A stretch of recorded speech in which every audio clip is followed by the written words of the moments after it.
everyone and welcome back to the channel. I'm Mixed Rhino, and in today's video I am going to be reviewing the TNH 105 1000, which is the Czechoslovakian Tier 8 Heavy Tank that was released in today's update on the 3rd of May, and I'm going to be comparing this tank to the Tier 8 Czechoslovakian Premium Heavy Tank that was released last week, the Škoda T56, in today's video to see whether, like on PC, the Tech Tree version is actually worse than the Premium version, which would be disappointing, but I guess kind of understanding with the way things go in this game sometimes. So we're going to have a look at all of the statistics of this tank in Tankopedia here on the World of Tanks console webpage. We're going to have a look on TanksGG at the armour and see the weak points and how well the armour plates hold up.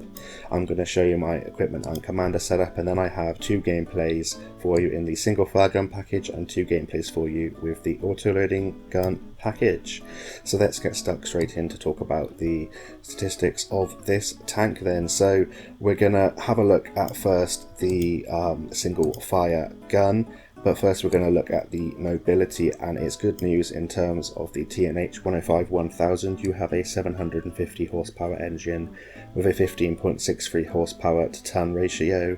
You can go 50 km/h forwards, 15 km/h backwards, and your traverse speeds on your hull and your turret are good at 30 degrees a second, and this is much better than the Škoda T56, and the Škoda T56 is limited to 35 km/h forwards and has worse traverse speed. So in terms of the mobility, the Tech Tree tank takes the premium one down in terms of those statistics. So let's have a look at the 105mm single fire gun that the TNH 105 1000 has. So we're going to compare this to the Škoda T56's 130mm gun that has 460 alpha damage. Well, unfortunately on this Tech Tree tank you have worse alpha damage at 320 alpha damage and 420 on the HE round, so that's a lot less than the 460 alpha damage on the Škoda T56. However, your penetration is much better.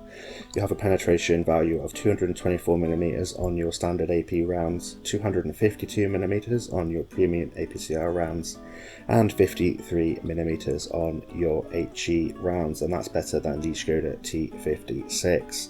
In terms of the DPM on this single fire gun, it's 1920. It's a 6 rounds a minute with a base reload of 10 seconds, and that DPM of 1920 is just slightly less than the Škoda T56's 2042.4 on the Škoda T56's single fire gun.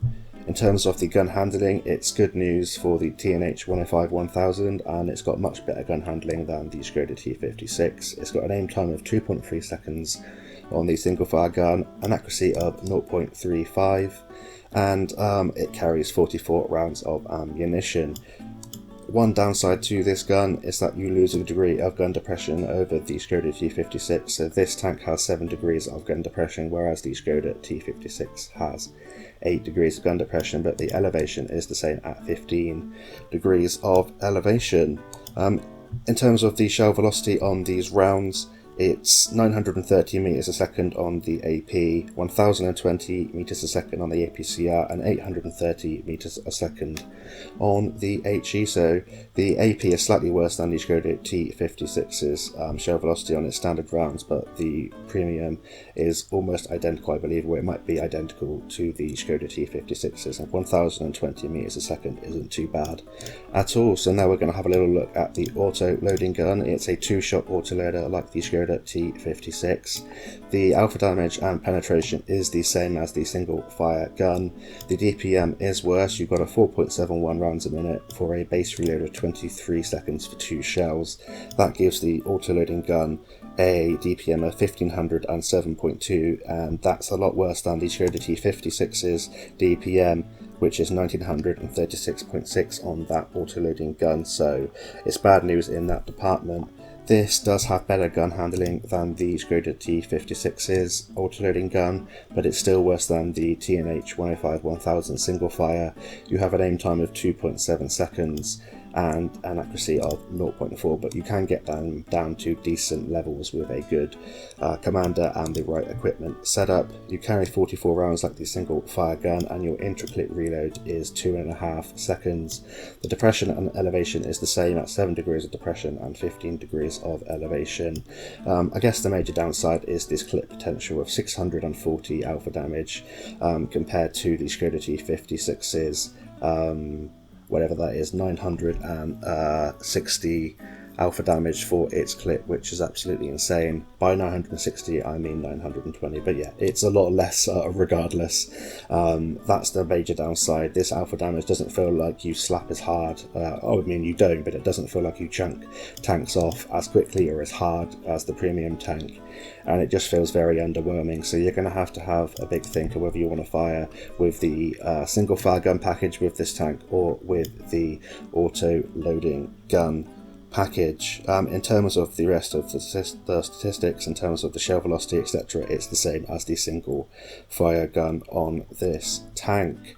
So now we're going to head over to Tanks GG and have a little look at the information on here then. So this is the armor model as if you were looking at the tank dead on. As you can see, the lower plate is massive and a big green section of 167mm of effective armor, and the upper plate is 220mm, or just over 220 I should say, millimeters of effective armor on the upper plate. And if you angle that up, it's sort of 45 degrees or slightly more.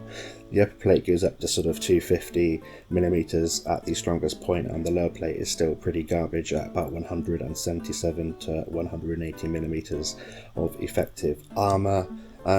One downside to the TNH 105-1000 compared to the Škoda T56 is this giant cupola. It's a lot bigger than on the Škoda T56.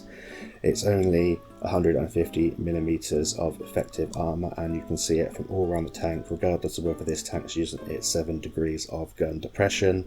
The weak points on this tank is this little gap here in between the shield here, the spaced armor shield to the right of the gun as you're looking at it, and this cupola. This little gap here is about 230mm of effective armor. You do have this 40mm shield of protective armor, which will help against heat rounds and HE rounds. And this tank is also very good, like the Škoda T56 side scraper. You've got 10 more millimeters of side armor at 80mm, and you can kind of over angle, and the rear of your tank up here will be a sort of auto ricochet angle. However, you have to bear in mind that this little flap here under the hull is a weak point and towards the top of the driver wheel, so if you want to shoot that and someone's side scraping against you in this tank, that's the place to shoot, other than the cupola or the front of the turret. But if this tank's using its gun depression and looking at you on a ridgeline and hiding its lower plate, the upper plate is quite strong at 245mm of effective armor, and the turret goes up to like 400mm in some places, between sort of 250 to 350, 400mm of effective armor, apart from this little slit here, which the lower down you shoot, the more chance you've got of penetrating. And if you angle that up and it's using its gun depression, then it's going to be even stronger. The upper plate's about 270mm of effective armor. So if it's using its gun depression, it's quite effective, especially against lower tier tanks and some same tier tanks. But yeah, tiers 9s and 10s should be able to go through you with no problem. But it's enough to bounce a few shells and keep you in the game for long enough, basically. And yeah, it's not bad of a sort of armor profile for a tier 8 heavy tank, and it's got me out of a few tricky situations. And if you want a ridgeline, just try and wiggle around a bit, try and get people to miss this weak point and your cupola, and yeah, you should be golden. So now we're going to have a look at my equipment and commander setup then. So in terms of my equipment, I run gun stabilizer, improved ventilation and traction system. Because of the better gun handling on the TNH 105-1000, I run the traction system to improve the already good mobility, improved ventilation, 5% better to all of my statistics of the tank, and gun stabilizer to help my accuracy.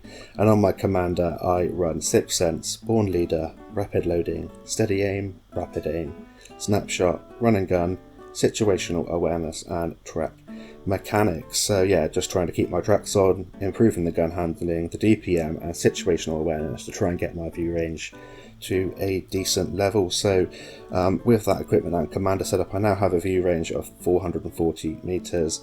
I now can go 55 kilometers an hour forwards, 16.5 kilometers an hour backwards. My hull traverse is 33 degrees a second, which is really nice for a heavy tank, and my turret traverse is really good value at 36.55 degrees a second, which is good for a heavy tank, and it keeps you up with people trying to circle you, those pesky lights and mediums. So with that equipment and commander setup, I also have an improved DPM on my single fire gun of up to 2,362, and on the auto-loading gun package of 1,811, and my gun handling has improved in both regards. So I now have a 0.22 accuracy on the single fire and a 0.25 accuracy on the auto-loading gun package, a 2.08 second aim time on the single fire, 2.44 second aim time on the auto-loading gun package, and my reloads are now 8.13 base on the single fire and 18.69 seconds for the two-shot autoloader. So that's about it for the statistics of the TNH 105-1000 compared to the Škoda T56. And now we're going to hop into the first two gameplays, which are with the single fire gun package, and then we're going to have a look at the last two gameplays, which are with the auto-loading gun package. So we're now on Overlord in the first gameplay of today's video, and we are mid-tier, so we're going to be playing against tier 7s, 8s and 9s, and this is the TNH 105-1000 fully upgraded with the single fire 105mm gun. So on Overlord, I'm going to try and head towards the sort of eastern side of the map, to that kind of brawling ridge line to the right of that dip in front of me, and I'm going to try and just support the top tier tanks and see what kind of damage we can get out, and try and use this light tank that's gone ahead of us there, use his vision, try and get some shots off early doors, and just see what kind of game we can pick up. And you will notice in now the mobility of the TNH 105-1000 here. We've got into position faster than all of the heavy tanks behind us. And that is one really nice thing about this tank, but you do want to be a little bit wary about the mobility when you are bottom or mid tier, because it can get you into trouble before you have teammates to help you out. So we're going to push on now round, maybe try and get a little bit of vision for ourselves. The view range isn't great on this tank, but when you're playing it as kind of more of a support tank, when you're bottom and mid tier, the view range doesn't matter an awful lot, and if you use situational awareness on your commander, you get it up to a respectable level of around sort of 440-450 meters view range. So now we're going to just push around, see if we can get a shell into this wheeled vehicle there. Unfortunately, he kind of zigzagged and we missed a few shells already, but I promise you that the gun handling does feel quite nice on this tank compared to the Škoda T56. And there is this medium tank to the right of us here. I believe it's a T54, and we're just going to wedge our tank up and see if we can help our Tiger 1 there, who is battling that tanker. We get a nice shell into the rear of the T54, and you can see there that this alpha damage really doesn't feel as good as when you're playing the Škoda T56. That 460 alpha damage is absolutely insane, and it absolutely just shreds people, whereas this does take a little bit longer. The DPM slightly worse, but it's not as bad as some tanks maybe that have like a 90mm and you're dealing sub 300 damage. But when you roll low in this tank, it does feel like you're waiting an awful long time to dish out the damage, especially if you're using the autoloader. So we've kind of cleared out this eastern sort of middle part here. We're going to push forward and try and push the tempo with our mobility. Unfortunately, we do get shot by a tank to our right, so we're going to try and put this building in front of us to try and block their line of sight, boost our combat rations to improve our view range just a little bit more. But we've already racked up 1.1k damage and we've blocked 640, so you can see that you can definitely block a few shells in this tank. You definitely can't rely on it unless you are top tier and fighting bottom tier 6s and tier 7s. But you can get into some nice positions, especially if you can hide your lower plate and get onto a sort of small ridge line that hide your lower plate and just shows your turret, and you can definitely bounce quite a few rounds. And there you can see the nice gun handling. We plopped down off that ridgeline and just shot straight into the side of that Chrysler K, and he's taken out. So we're now up to 1449 direct damage, and we're just going to come over here and see if we can shoot at anything down along the beach. Having the high ground is always useful, but 7 degrees of gun depression will be a little bit awkward here to make work, and that 1 degree less than you have on the Škoda T56 is quite annoying. You wouldn't think it makes that much difference, 1 degree, but on certain ridgelines it does, and it just means that it's a little bit more awkward, and it can take you a little bit more time to get your gun down on your target. But in a position like this where the enemy tank is looking the other way, we're just trying not to slip down, but also just poke over and get the final killing blow into that Tier 9 T54E1. So already got a couple of kills, and now we've got 1818 damage with 139 assistance, and just going to see if we can get a shell into the tanks that are behind us in the sort of centre of the map. The heavy tanks that were below us are now finished off, so now we're going to circle round and see if we can get any shells into the tanks that are straight ahead of us. So it's just a very good game to demonstrate what you can expect playing as kind of a support heavy tank. You're able to get around with your relatively good mobility. The DPM, although it isn't great, is kind of enough to help you be a useful support tank.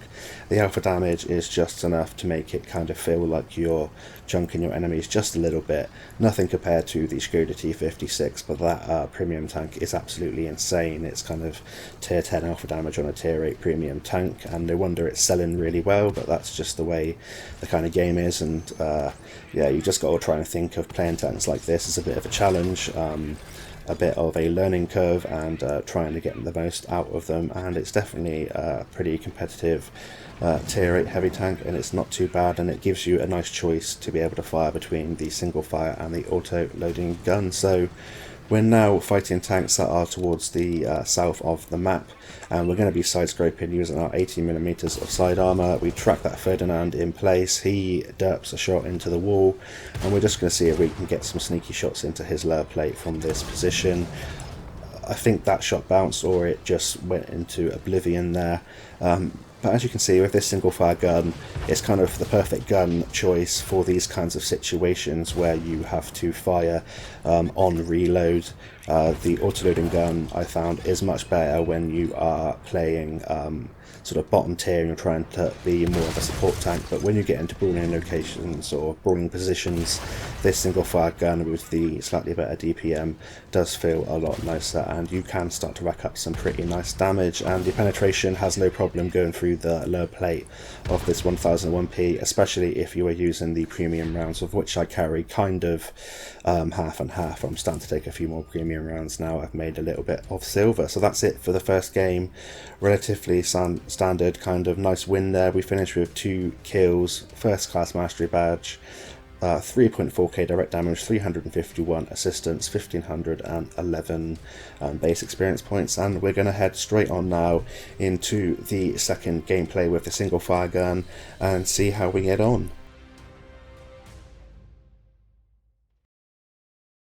So we're now on Pearl River with the TNH 105-1000, and we are again with the fully upgraded single fire gun, and on Pearl River I am going to take the TNH 105-1000 down the eastern side of the map towards the sort of B8 location, a little brawling location that all the heavies like to go, and see what kind of damage we can put out. We get spun out there. We sort of mention it by saying thanks to the Progetto 54. He says sorry, I say affirmative. He says sorry again, I say affirmative again, and we're all friends. And yeah, we're all ready to get back into the game and try and take this one down. And you can see here that we're keeping up very well with the tanks in front, even regardless of us getting sort of spun out at the start of the game there. And you can see that we're a lot faster than this ISM, and we're not too far behind the tank destroyer that is straight in front of me, the Scorpion. So we're gonna go towards the left side of the three sort of corridors here in this brawling location, it's just enough to be able to use the 7 degrees of gun depression, and we're going to try and hide the lower plate and utilise the turret armour of this tank. And we've spotted a T44 Tier 8 tank who fires a shell at us and bounces, and we put a nice 335 damage into him, and we are reloaded again as he backs up into a wall to put another shell into him and deal some more damage. So you can see it's quite effective using this single fire gun when you do get into these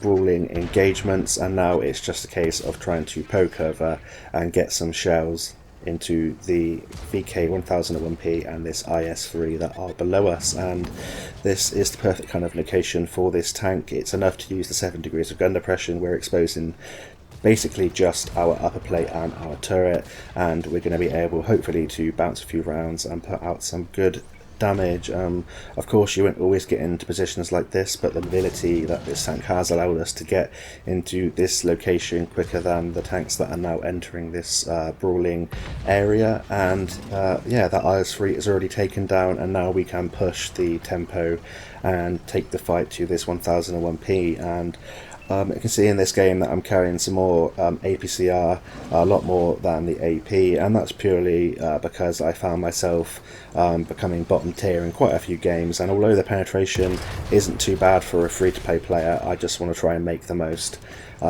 out of my games, try and get some good gameplay to show you all and get that little bit of extra damage, whereas the standard AP might have bounce. So we're getting a few shells into the side of this 1001P. He's taken out, and we're using our mobility, our armour to sort of just push forwards and try and get yeah, as much damage as we can, and we're trying to lead our team to victory by being kind of the aggressor. And it's not too bad of a brawling assault kind of heavy tank, especially when you are top tier, and sometimes when you're mid tier, depending on what you are fighting. So you've got to be a little bit careful like now when you are crossing open areas. Although your mobility is pretty good, of course there is a tank destroyer in the back there in terms of the charioteer, of whom we get a lovely on the move shot there, showing that the gun handling is actually really nice, and that's where run and gun does come into play with the commander skills. And we're already at 2.5k damage. We've blocked 160, and now we're just going to be able to fire at distance at this ISM. I think at this point I just decided to keep the APCR in, or I didn't even realise I was firing it, but at this distance even the AP would be able to go in no problem, but the extra shell velocity is going to help bleeding targets at longer ranges. So we're now just going to push our advantage. We are up by 7 tanks, yeah, make that 8 tanks, and now we're going to try and help this Scorpion flank this enemy TNH 105-1000 and try and take him out of the game. And this is the perfect sort of just scenario for this tank. We're able to get around the battlefield nice and quickly, use our gun pretty much within sort of 4 to sort of 6 seconds of us reloading, and that's the kind of scenario that you want to use the single fire gun in. And the autoloading gun can come in handy for other scenarios when you're bottom tier or when you're not firing continuously. For some reason I auto aim that shot like an idiot. However, we're just going to push forward. We have the advantage. I can take a magazine from the Škoda T56 if it's using the autoloading gun, but he's focused on the Scorpion, and that allows us to get a shell or 2 shells into the Škoda T56. Just the 1 shell in the end, but still we're not having too bad of a game. I'm just asking our team not to cap this one out. There's a full health and meal where I could get at least sort of 2 more shells in, but we decided to cap out because reasons, and yeah, we finished that game there with just the 1 enemy remaining, but we still had a good game. We finished in 2nd place with a kill, 3.6k direct damage, 397 assistant sniper medal, and 1448 base experience points. So that's it for the single fire gun. I hope that showed you how it can perform pretty admirably when you are firing on reload. And now we're going to have a look at 2 replays with the auto loading gun. So we're now on Arctic region, and we are using the 2-shot 105mm fully upgraded auto loading package. So this gun deals 640 damage per magazine. The intra-clip reload is 2.5 seconds, and we're going to see if we're able to make this thing work on a relatively open map. On our tick region, I'm going to be heading down the south, and then we're going to be heading into a little nook to shoot across the centre and towards the north of this map and try and defend the south at the same time, all the while trying to avoid artillery by using some hard cover. So we're going to go into this position in the sort of is it G6 location here. We're going to use this bush straight in front of us to try and avoid detection and get a couple of shells and a magazine into someone at the start of this battle. And unfortunately, I believe that STA2 Black either stopped or was trapped there, and we deal 657 damage into him as he's crossing, and now we're on the reload again. So we're going to boost our combat rations to improve our reload, and as you can see, it's not too long when you are able to sit in a position like this in cover and you're able to reload sort of with impunity. That's the best scenario for this auto-loading gun. If I was in a situation now where I was potentially going to get rushed or had to fire back quickly, I wouldn't be able to fight my way out of the situation. But for a scenario like this where I'm able to wait and then sort of ambush and prey on tanks that are stuck out in the open, this is the perfect gun for that. And as you can see, you can absolutely wreck tier 6s and tier 7s and still deal a big chunk of damage to tier 8s and higher. And we're already up to 1623 damage by using this position. So this is a position that you would probably see more of a medium tank use, or a tank that has better view range, but I know that I had people spotting for me towards the centre and the north of the map. I have the hard cover, I can side scrape out from this rock, and I'm also able to try and defend the south should those heavy tanks defeat my heavy tanks there and push around. And we get a nice shell there into that ELC even 90, showing that the gun handling is really nice. And with the AP, if you lead well with the shell velocity, that is just shy of 1000 meters a second. The shell velocity is 930 meters a second on the AP. You get used to it, it's not bad at all. So now there's no more sort of shots for me. I haven't been shooting for a while. I noticed that our heavy tank is sort of face hugging this AMX M449 here, and I'm just going to go forth and try and help him out and take this French Tier 8 heavy tank out. So we get, alongside this heavy tank, we get 2 shots into him. I'm going to signal to my team that I'm reloading, and hopefully someone else on our team is going to take him out. Unfortunately, we do lose our Tier 8 tank there, but we also take him out in return, and we are 2 tanks behind, so it's just about trying to get into a position to try and take some tanks out.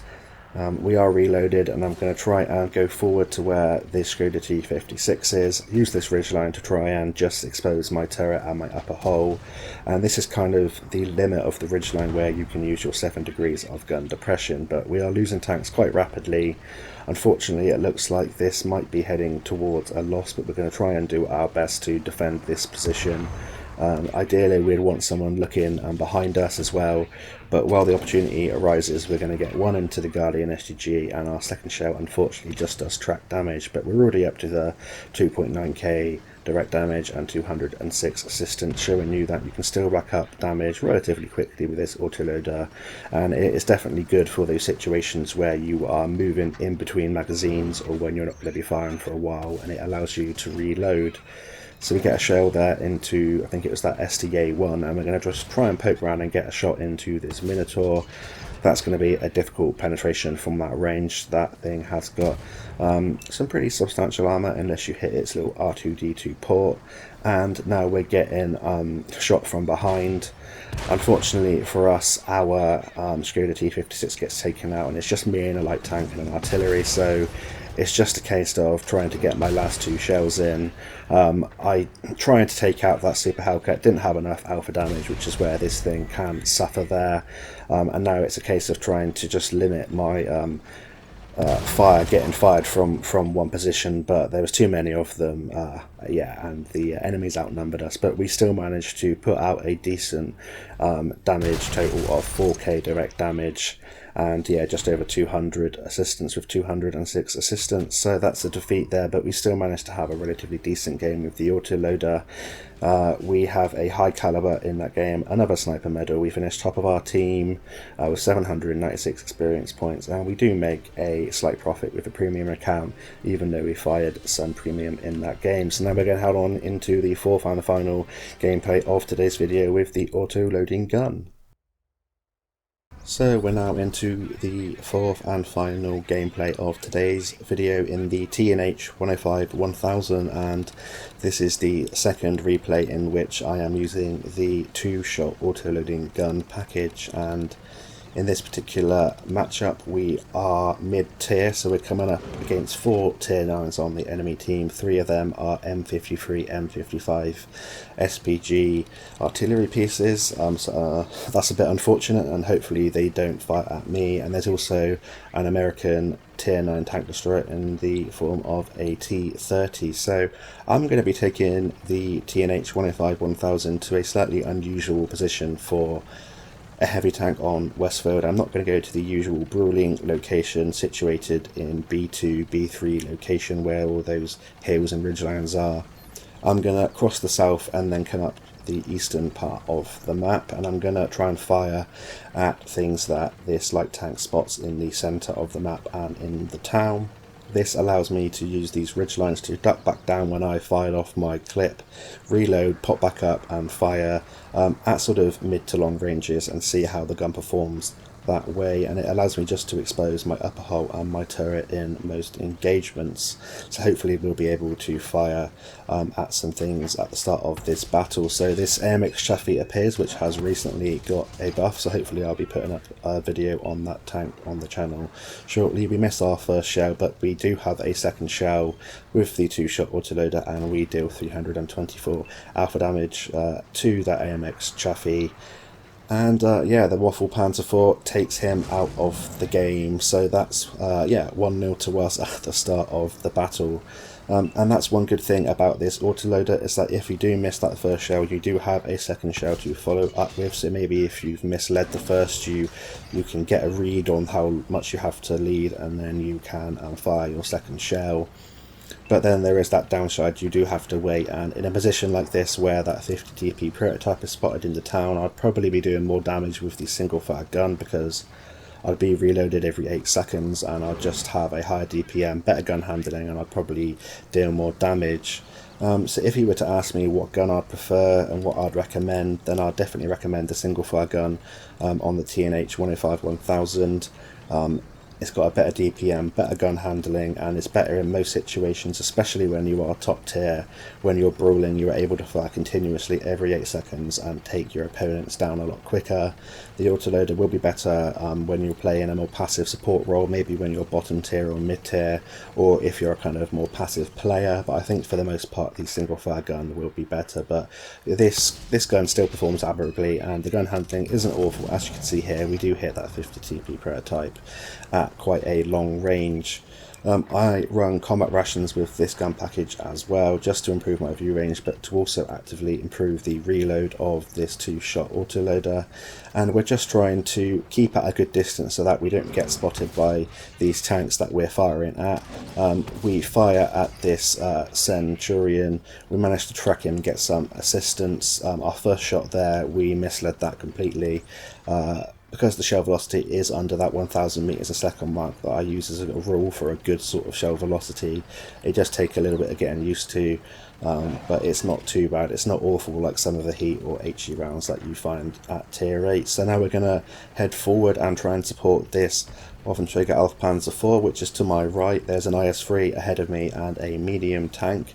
This is a risk crossing this gap, especially since the north has fallen, but I'm going to try and get to the ridgeline in front of me just so I'm able to just expose my turret and my upper hull, the strongest parts of my armour, and we're going to try and take out these tanks. Then we're going to have to try and double back and defend the base, or go forward and yeah, take out the artillery. So we come across this Guardian STG. we have enough in the clip to set him on fire, put 2 shots into him and finish him off. But of course this will have alerted the artillery, and I'm just hoping that they are either looking at the Waffenträger Panzer IV behind me, or that they have adjusted their aim, because if I come around here and I'm going to try and take out this VZ-44-1, the Tier 7 Czech Tech Heavy Tank, I don't want to get blacked by artillery. Unfortunately 2 shells come in, leave me on 199 hit points. Yeah, and that trade probably wasn't worth it. Another one comes in, takes us down a little bit more, and we're left on 169 hit points. However, it said that the Waffenträger Panzer IV behind us did help us take out those tanks there, and now it's a decision of whether we go back and defend the base or whether we push on and try and take out the artillery. We've spotted this Oni, or the medium tank has, that is below me. I don't want to fire just yet because I have a feeling that he might spot me if I fire now, so I'm going to wait as long as possible till he gets undetected behind some more foliage and then fire some shells. We do get a critical damage hit, but we don't penetrate at that range. I mean, even with our relatively good penetration on our APCR rounds, we wouldn't have been able to penetrate that very well at all.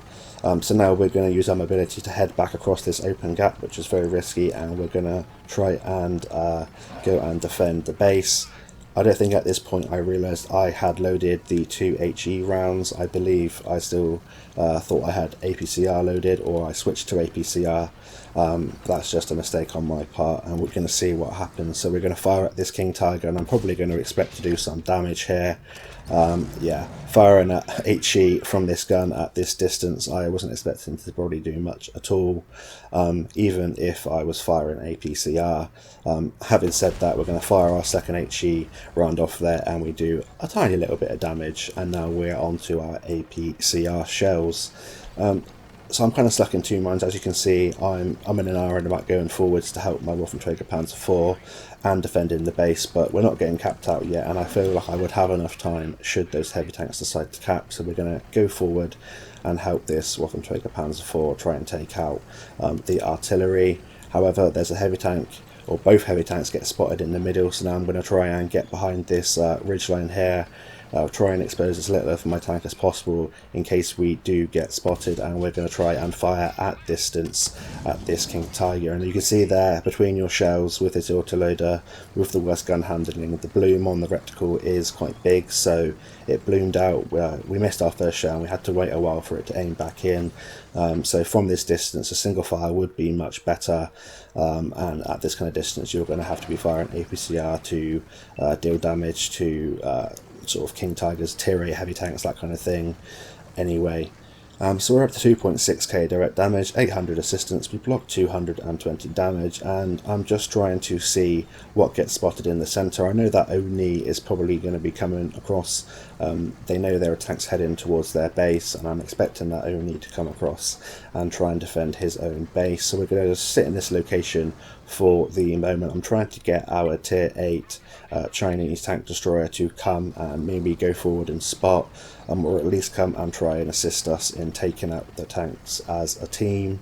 The artillery do get spotted ahead of us. We're going to go forward and see if we can try and help get one of them out of the way, and fortunately we have 2 shots in the clip to take out the last remaining M53, M55, hopefully saving our Tier 9 tank destroyer there. And that's one nice thing again about having the autoloader compared to the single fire, is that against artillery you have enough alpha damage to take out artillery in one magazine, and that can be the difference between life and death in some scenarios. And now we're going to use our mobility, which we've enhanced with the traction system, to go back and defend the base. We are getting capped out by that King Tiger, and we just have to try and advance from a position where we aren't spotted until the very last minute. And I was trying to persuade by asking the Chinese tank destroyer to follow me.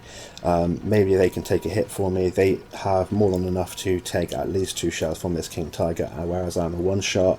But it looks like I'm a lot quicker, and I don't want to run the risk of getting capped out, so I'm just going to go for it. I'm going to try and advance with hard cover in between me and the cap circle.